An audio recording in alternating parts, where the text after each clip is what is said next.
Corona virus ਨੂੰ ਲੈ ਕੇ America ਦੇ ਵਿੱਚ ਚਿੰਤਾ ਲਗਾਤਾਰ ਵੱਧਦੀ ਜਾ ਰਹੀ ਹੈ। ਅਮਰੀਕੀ ਰਾਸ਼ਟਰਪਤੀ ਡੋਨਲਡ ਟਰੰਪ ਨੇ ਬਿਆਨ ਦਿੰਦਿਆਂ ਕਿਹਾ ਕਿ ਕੋਰੋਨਾ ਵਾਇਰਸ ਅਜੇ ਕਾਬੂ ਤੋਂ ਬਾਹਰ ਹੈ। ਹੁਣ ਕਦੋਂ ਬੈ ਗਿਓ ਟੇਕੇ ਘਰਾਂ ਨੂੰ ਅੱਜ ਤੋੜ ਦਿੱਤਾ ਰੱਬ ਨੇ ਹੀ ਬੰਦੇ ਤੇ ਪਰਾਂ ਨੂੰ ਹੰਕਾਰ ਵਿੱਚ ਆ ਕੇ ਪੰਛੀਆਂ ਨੂੰ ਗੱਡੀ ਰੱਖਦੇ ਸੀ ਮਿੱਠੂ ਚੁਰੀ ਖਾਣੀ ਕਹਿ ਕੇ ਦੂਰੋਂ ਦੂਰੋਂ ਹੱਸਦੇ ਸੀ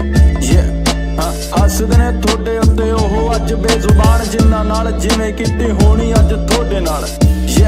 ਚਾਕੀ ਉੱਤੇ ਨੂੰ ਨਿਗਾਹਾਂ ਪੂਰਾ ਨਜ਼ਰ ਤਾਂ ਮਾਰ ਤੂੰ ਕੀ ਕੀਤਾ ਜਗ ਨਾਲ ਕੁਝ ਸੋਚਦਾ ਵਿਚਾਰ ਇਹ ਕੁਦਰਤੀ ਆਫਤ ਆ ਚੱਲਣੀ ਹੀ ਪੈਣੀ ਕਾਕਾ ਗਲਤੀ ਜੋ ਕੀਤੀ ਉਹ ਮੰਨਣੀ ਹੀ ਪੈਣੀ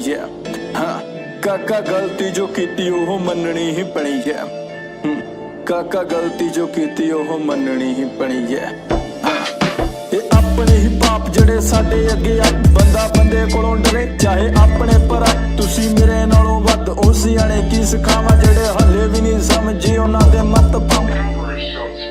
करे बैजो करो तोबा अरदास करो जाप करो चलो छो जेड़ा हो गया मुड़ के ना पाप करो हले भी आ वेला फिर हाथ नहीं जे आना चाइना इटली दे वांगू ना पैजे पछताना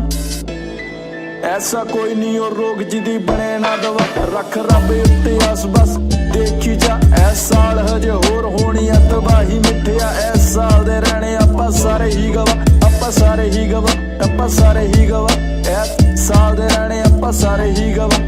चिंता जड़ी है हर पासे कोरोना वायरस ਨੂੰ ਲੈ ਕੇ ਵੱਧਦੀ ਜਾ ਰਹੀ ਹੈ। चिंता जड़ी है किन्ने मूर्ता बना ली किन्ने मंदिर बना ले किन्ने बाबियां दे जाके असी चढ़ाले पर बाबियां नू ही कोरोना हो गया जनाबो भी कहंदे दूर हल माहौल आ करा मेरा दिलों सलूट काका चौंका विच खड़े जड़े लड़े डॉक्टर कोरोना नाल लड़े मेरा दिलों सलूट काका चौंका विच खड़े लड़े डॉक्टर